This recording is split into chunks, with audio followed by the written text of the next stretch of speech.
Good morning, everyone. This is Rich Larson from Watermark Learning. I want to welcome you to this month's edition of the IIBA Certification Chat. We're going to get started at the top of the hour. Just wanted to say a quick hi to those of you that are already logged on and to ask you to locate the GoToWebinar question panel to see where you would submit your questions into the chat, and I'll read them out loud and read the answer out loud. To get used to that, please send me in something like your name, your location, and something like what's the weather like in your part of the world. So we'll get started and I'll get back to you in just a moment. Thank you.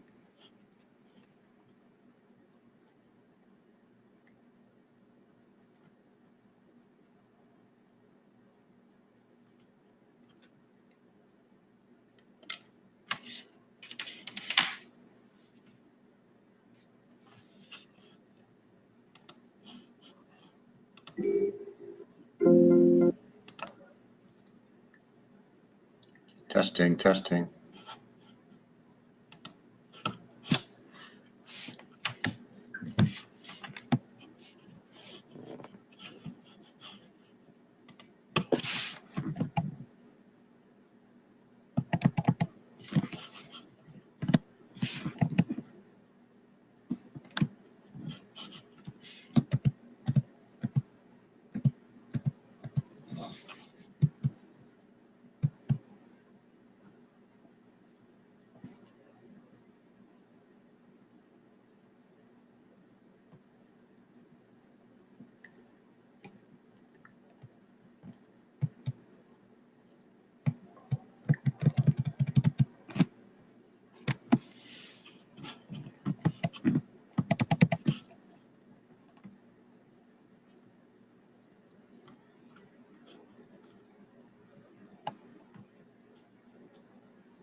Bluetooth in and pull the cord.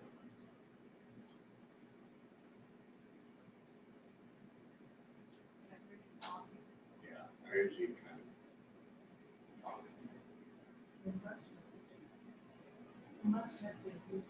I had not plugged in. Hoping that there's no.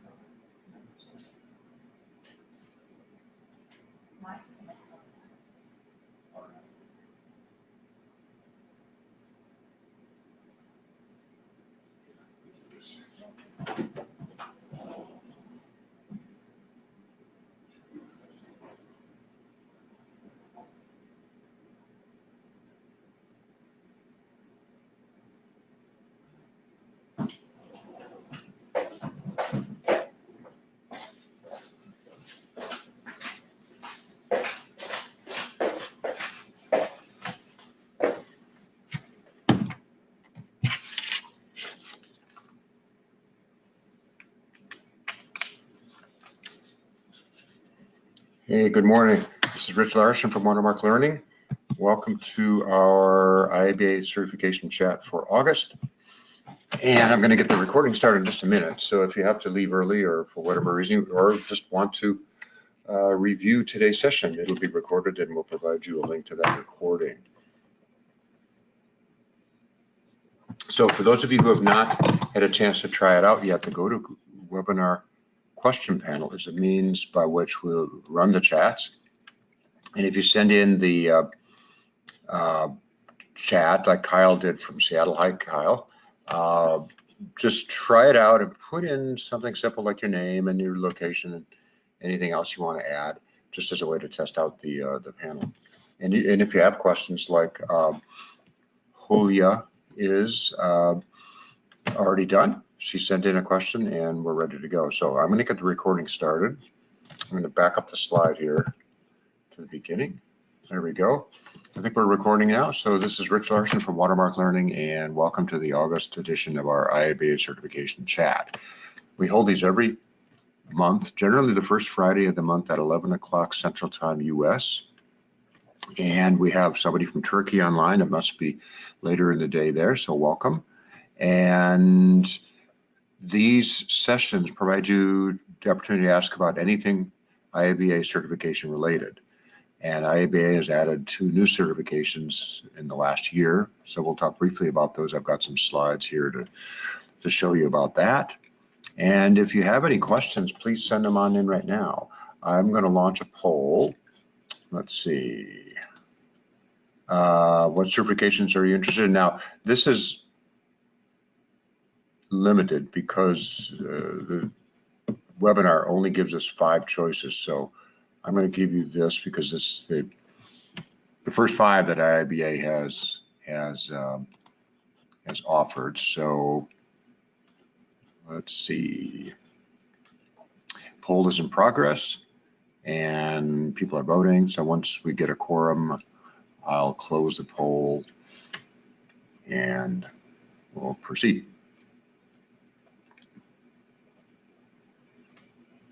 There we go. We're getting closer to. Okay, I'm going to close the poll and share the poll results here. 85% of you are interested in CBAP, which is kind of typical for these sessions, but we can do anything certification related here. CCBA 15, ECBA 15, 31% the IIBA-AAC. There are the other 2, as I mentioned, and so if you have an interest in some of the other certifications, maybe just send me in a question, use the chat facility and send that on in.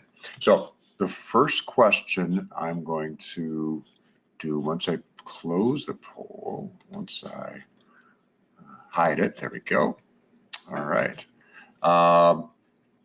Is from Julia, a business analyst from Turkey. She says she has a question regarding CBAP. She was a developer. I think she or he was a developer and worked almost 4 years after I changed my career as a BA, and I've been working as a BA almost 5 years.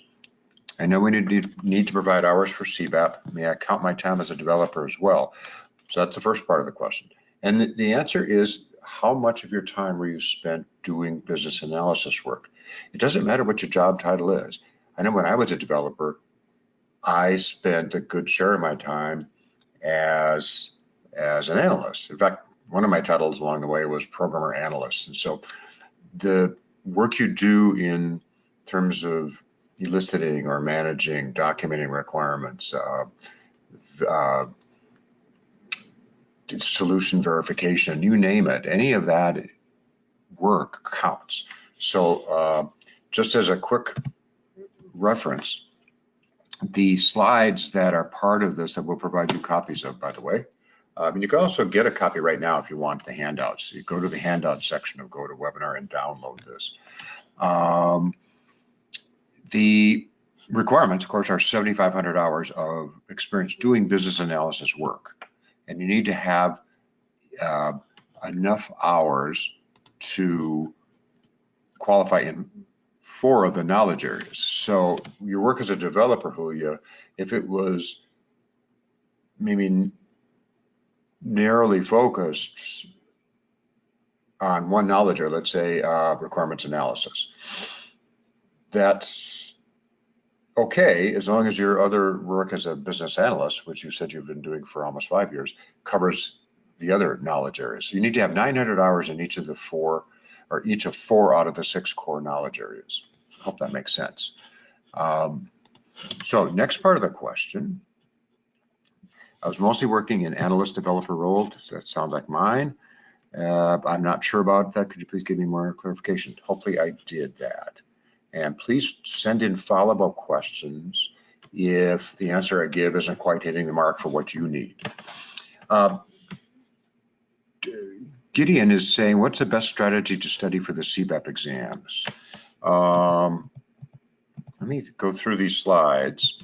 And let's take a look at this slide here in your deck that you have available called CCBA CBAP Top Prep Tips.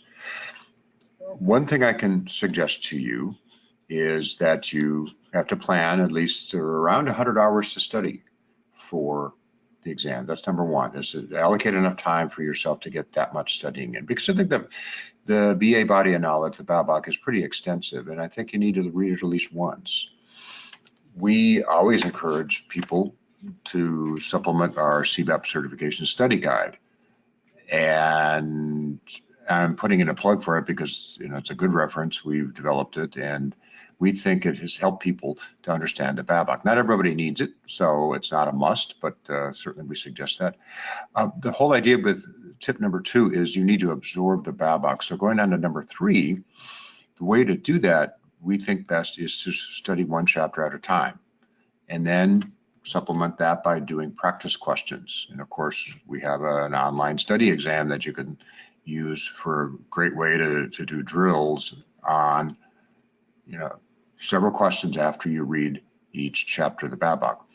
And tip number 4, if you're scoring low, go back and restudy the sections, maybe the entire thing, but maybe just the sections you were doing poorly on, and do more drills and keep repeating until you get up closer to 80%. Number 5, do that for all of the BABAC sections. Our online study exam and the study guide covers the entire BABAC, and so you can really hit all of the different sections.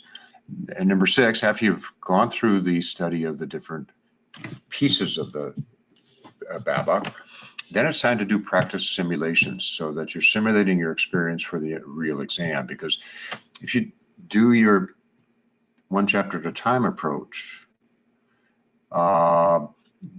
then it doesn't kind of give you the experience of what you're going to face on the real exam, which for CBAP, 120 questions in 3.5 hours in a controlled environment. So what's that going to be like? That's different than doing the practice. It's sort of like in a professional athlete, the difference between spring training and practicing that way and playing real games during the season. So doing the simulations in our study exam gives you that kind of experience. You can also do speed tests to see how fast you're going, because you don't want to get to the point where you're taking 10 minutes per question. Number 7, if your scores on knowledge areas are still less than 80%, consider going back to step number 3, going back and rereading and restudying. Okay, number 8 is right before the exam. We always suggest you get plenty of rest so that your mind is refreshed. Don't stay up late the night before cramming. Get plenty of rest, eat a healthy breakfast, get hydrated. Number 9, we always suggest, even though it's kind of limited at the exam booth, is do what's called a brain dump. It helps you relieve test anxiety. Now, this doesn't work for AAC because that is an exam where you can take in a proctored environment, say at your home office or what have you, wherever you can access the internet, basically. It doesn't work there because you're not allowed to do that, which is kind of a shame.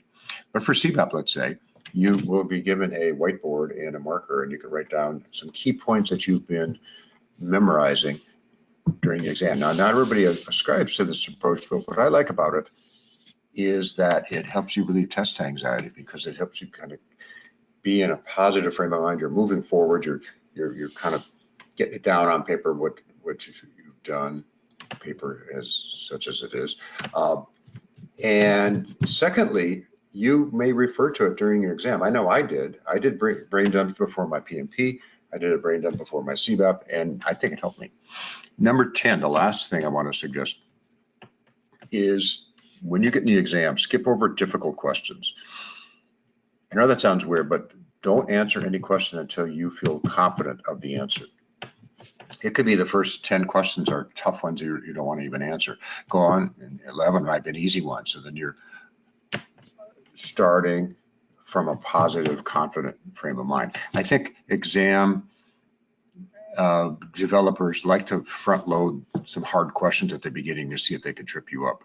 I remember one of my students in the past told me she spent 20 minutes on the first question of her exam, and that really tripped her up, and it turned out she didn't have enough time to finish, and she failed the exam, et cetera, et cetera. So anyway, those are maybe more than you wanted as far as a strategy. Hopefully that gave you what you needed. That was Gideon. Okay, good. Let's see, who is next? Kyle, hi. Let's see if I read this right. Sounds like you got cut off a little bit. Experience can only go back 7 years, correct? Now let's go back and check this. Okay, so for CCBA, are you referring to? That is only 7 years, but for CBAP, you can go over the last 10 years.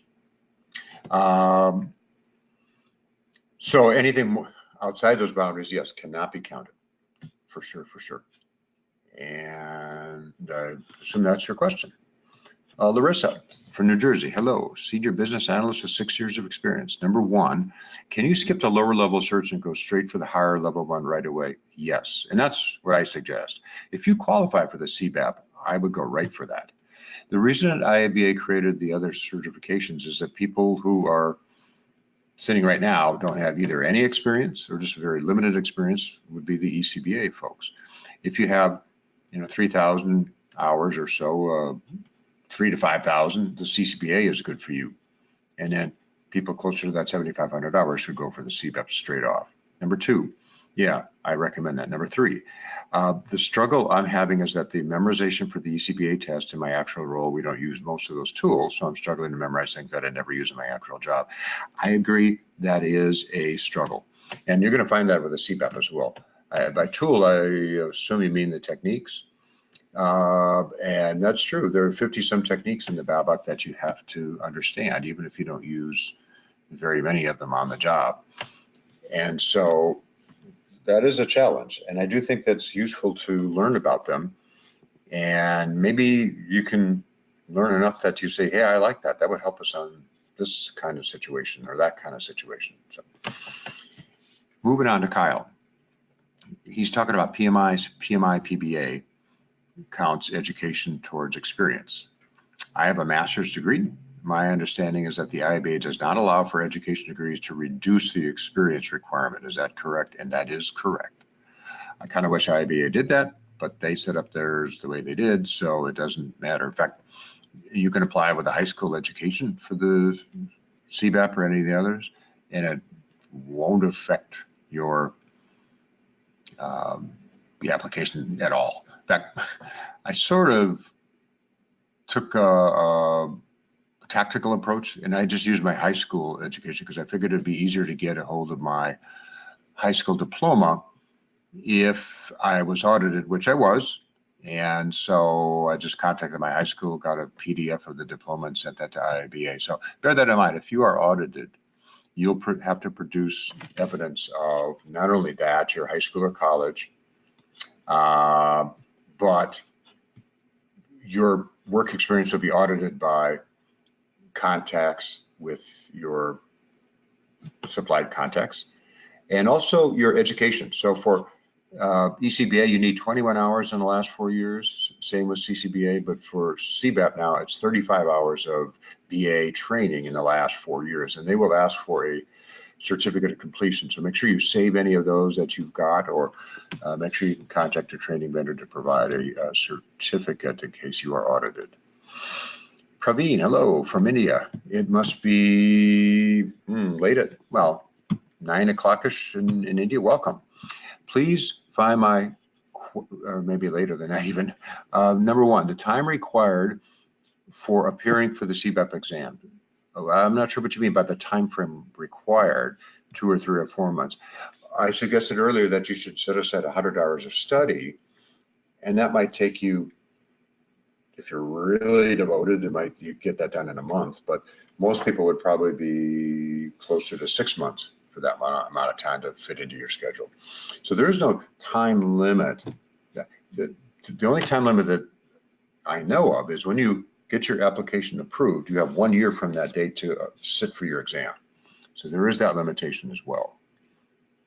Praveen says, number 2, please advise how the Watermark study tables will help me as my understanding the questions are more case study and scenarios and may not be anything objective types. Well, what things like study tables and our study exam and study guide are helping you understand the BA body of knowledge.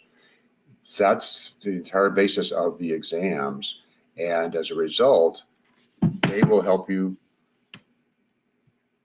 put the BABAC into the right context in the language that IIBA uses.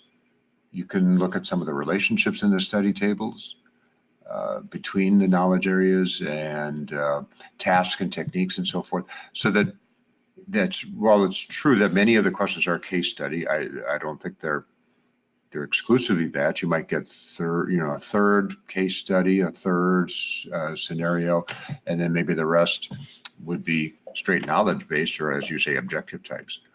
But our tools are really meant to help you understand and cement your knowledge of the BA body of knowledge. We do have the test preparation software, but only 1/3 of that tool is really devoted to an exam simulator. It's a good one, and it'll help you a lot, but the idea still is to understand the BABAC. Okay, Praveen again. Can you please advise more about the completion of the CBAP application form? Sure. Any specific templates to address this? Yes, there are. Now let me see. I don't usually go out to the web just because sometimes I get lost trying to find things. Here we go. If you go to our website, we have a whole lot of stuff on business analyst certification. There is more information here about the different certifications, kind of high level stuff of what we're covering today. And if you click on learn more on any of them, you'll go to say the CBAP. Now, one of the things I'm going to draw your attention to is on this. And by the way, it's watermarklearning.com. Actually, the shortcut is /CBAP, I believe, but certification /CBAP. And there is a CBAP application worksheet. We ask you to register as a user of our website so that you can get access to it. But that registration, by the way, gives you access to any of our past webinars, over 50 different templates, and certainly this very valuable worksheet. What it does is to provide you, and I'm not going to take the time now to log in, but I wanted to show you how to find it. It's a pretty straightforward worksheet. And what it'll do is help you organize your project hours, amongst other things. That's the main value of this thing, and I think it's very valuable. So project by project, you put down who your contacts were, what the project was designed to do, all of the contacts, the things that you're going to be asked by IIBA, but more importantly too, you estimate knowledge area by knowledge area, how many hours of BA work did you do on those projects? And it is an estimation. IIBA is not going to hold you to some exact number. There's no way anybody can verify that if they wanted to. And so you'll estimate that, and then the spreadsheet tallies up the total so that for CBAP, you have to get those 900 hours in those 4 different knowledge areas. You'll see how close you are. So you keep adding projects going backwards in time. Very important. Start with the current projects and go backwards. And go backwards until you've hit those limits that you are required to have. Hopefully that's a quick overview. And so you can write to us at info@watermarklearning.com if you're having trouble locating it or filling it out. So info@watermarklearning.com. Julia says, thanks for the answer. I have another question. Good. I'm preparing myself for AAC quite seriously. Excellent. And because of the environment that I'm currently working, we're applying Agile mindset after AAC, I want to focus on the CBAP. Sure, that's a great goal in my eyes. That's what she's asking, is that a good goal? Sure it is. If your organization is really heavily focused on Agile, that's good. There's no need to be a CBAP first before you work on your AAC. I also think the AAC is many extents simpler than the CBAP. There are fewer questions on it. Boy, let me see. Boom, boom, boom, boom. We have a slide here on AAC. They're suggesting that you have 2 to 5 years of experience, but plenty of people without Agile experience can take and use or get the certification. So there's different domains, so to speak. They're not knowledge areas like they are in CBAP. And there are some questions down here, 85 questions, scenario-based, multiple choice. And so it's not as difficult as a CBAP exam. So that's some quick information. IIBA, of course, has more detailed handbooks, which you should download from the IIBA website. So Julia says, I want to be sure I'm on the right track. I think you are. Thanks a lot for the answer beforehand, and thanks for attending, Julia. Okay, Kyle says, sorry if you already answered this. That's okay. If I already answered a question you don't understand or didn't catch it, fire away. Does a Watermark CBAP preparation course meet the 35 hours of professional development or PD required? Yes, it does. Our course provides you the 35 PD hours, besides which helping you get in the right mindset, really jump-starting your learning. And out of those 100 hours, I think I said before that you need for studying on average, they give you 35 of those, meaning that 100, by the way, is not a hard and fast thing, but I think what I'm suggesting is that it gives you such a good jump start that you only need 65 hours or so after class to finish your studies. So you absolutely does. We have a class starting in a couple of days, by the way. I think it's on Monday, which lots of people register last minute. So if you're interested in that class, that starts on Monday. There is still, I'm going to zip back up there. Yeah, Monday, August 5th. It's a virtual class. You could attend from anywhere. And if you miss that one, September 16th is the next one. We're running these every month to accommodate people's schedule. Plus, we also have anytime learning in case the class option doesn't work for you. You need to do it self-paced. We have these things called ATLs. We have ATLs that you can do self-paced on most of these certifications. So thanks for asking, Kyle. Ramtin is asking about the ECBA exam. I heard a lot of it is technique-based. That's true. I think all of the certifications are. Do you have any advice on how to learn the associated techniques for each task in the KAs? That's a challenge, especially for ECBA. There are only 50 questions. There's no way that they could test you on every one of them. So one thing I always suggest is for people to go to the BABAC and look at the Appendix B at the end. Appendix B is a task and technique cross-reference. Look for the techniques that are used heavily throughout many different tasks. I think that brainstorming comes to mind. Interviewing comes to mind. As far as you're going to see that showing up in many different tasks and different knowledge areas. Those are the ones to focus on. Secondly, if you are interested in ECBA, you may not have as much experience in the realm of business analysis. So one book here, I'm going to go to another slide here in your deck. The last point, other resources in addition to our study guide, which, by the way, our study guide has complete coverage of every technique in the BABAC. That can help you. But I also want to put in a plug for the Software Requirements 3rd edition by Carl Wiegers and Joy Beatty. It is a good, practical, broad-based book. It doesn't cover every technique in the BABAC, but it covers many of the important ones. So if you're looking for an outside resource, this is one we recommend. I also found it helpful to go to Wikipedia when I was studying for my CBAP. Wikipedia was younger in those days. That was 2007, but still had plenty of the techniques. And bear in mind, Wikipedia is incomplete. Sometimes it's incorrect, but it's I think good enough to give you like a broad understanding to get you started.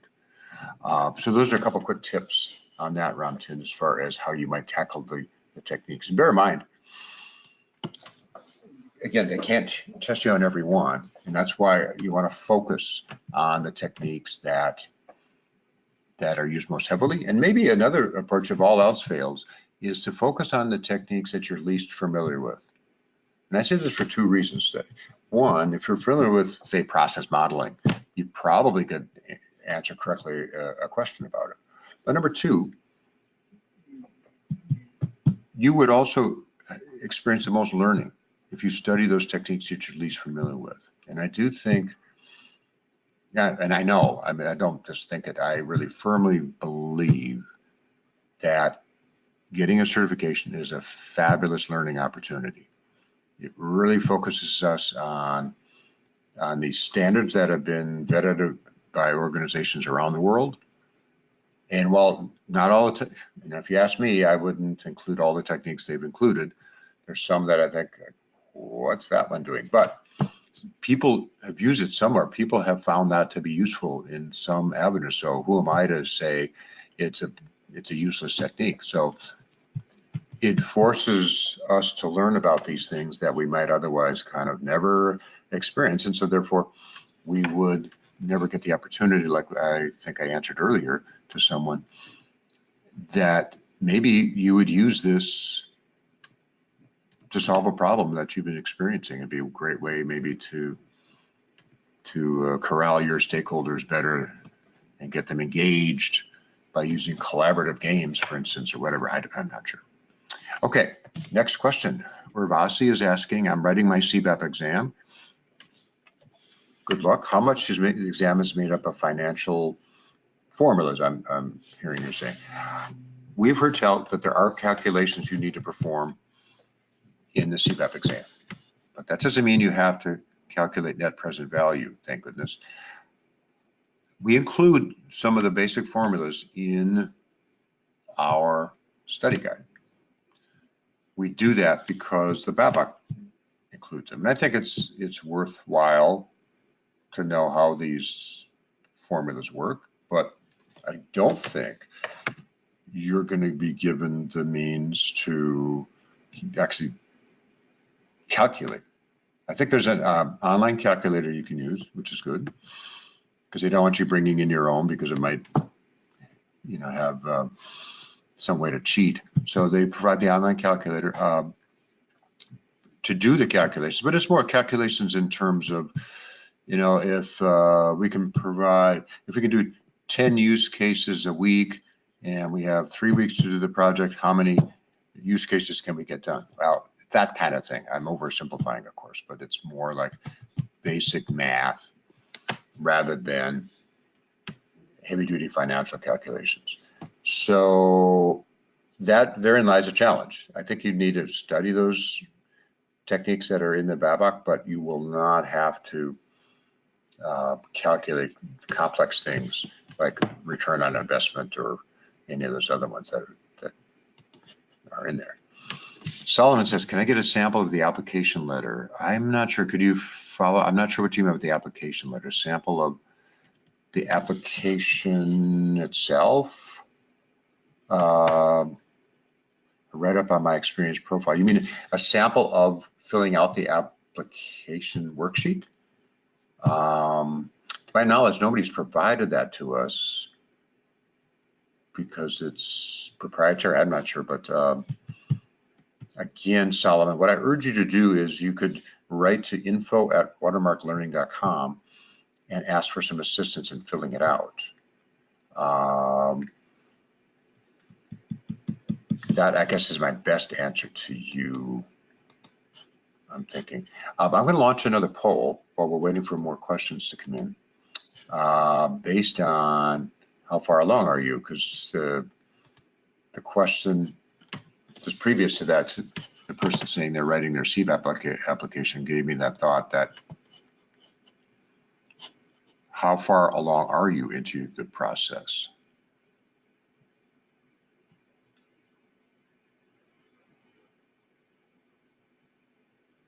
Okay, the results are coming in. Thank you for voting.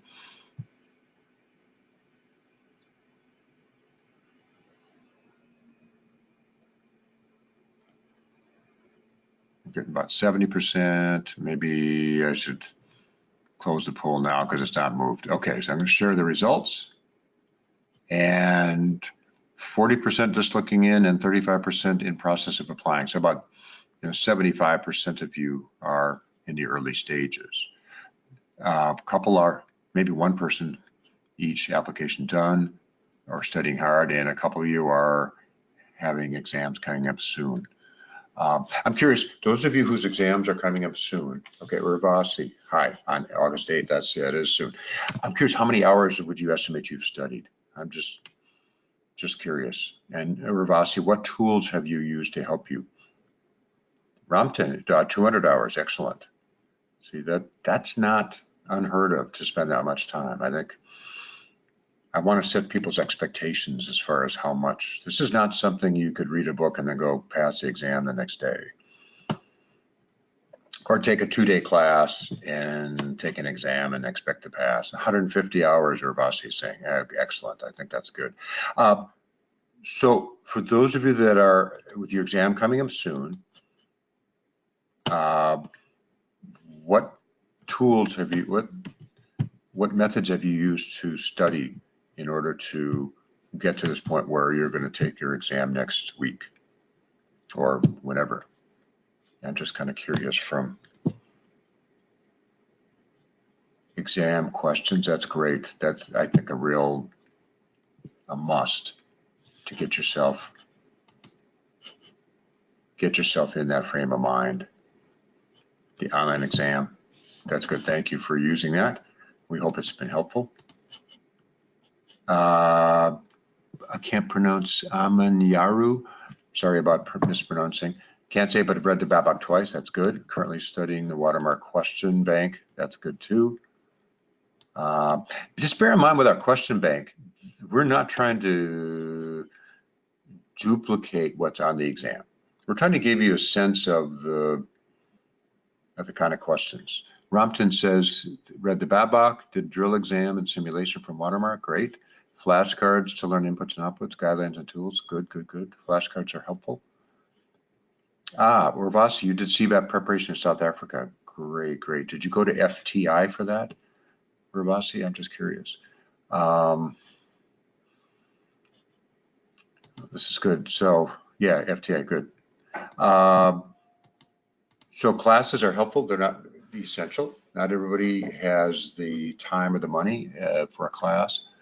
So everybody has different learning styles, and so take those into account as you get farther along. So, wish you all the best. The half hour is just about up right now. Actually, it's a little more than up. So if you have to leave, I understand. And again, we'll make the recording available to you so that if you have to go, that's cool. If you have any last questions, this is kind of a last call for questions that you might have for anything. We can hang on a couple of minutes here. I know there's a big time commitment for you all. Ramtin says, thanks for answering the previous question. ECBA exam breakdown indicates 12.5% for techniques. Let's go find that. Yeah, there we go, 12.5% for techniques. Does that mean the training percentage is not technique related? For example, 24% of RAD won't have techniques. Well, that might be misleading, but I think you're probably right. We try to mimic the percentages you see in these different areas with what's on your exam. I'm surprised they estimate that low at the 12.5%, because I think some of the 24% has got to be technique related. But if it's strictly that, then it covers the tasks. All these percentages down here, if they're to be believed, would indicate that they're about the tasks, like the inputs and outputs, guidelines and tools, etc. Okay. Okay. One last question. Sure. For CBAP, is the highest percent of the exam made up of RAD? Take a look here. Requirements analysis and design definition. It sure is. It's 30%. And now, what's interesting, they don't list the techniques here like they do for the ECBA. What will happen is that part of that 30% will be questions about use cases or process models or data models and so forth. So it's true for all of the knowledge areas. It's a mixture of task information as well as techniques. And just bear in mind too that, you know, a third of the questions are case study. So there may be a diagram that you're asked to interpret based on one of the techniques, for instance, for one of the case study questions. So use this chart to help you orient your study and to focus it so that you spend most of your time on RAD, you know, requirements analysis. And the same thing is basically kind of true with even more so in CCBA, with 32% is being the highest. So use that also to help you focus your study time. Well, I think we should call it a day. Look for the recording and any other follow-up. Make sure you download that handout for the slides that we've been looking at. And I thank you for attending. And I really wish you all the best in getting your certification dreams and goals accomplished. And so if your exam is coming soon, especially, I wish you all the best. But all of you, have a great day, and maybe we'll talk to you next month. We do these next month, etc. So thank you, everybody.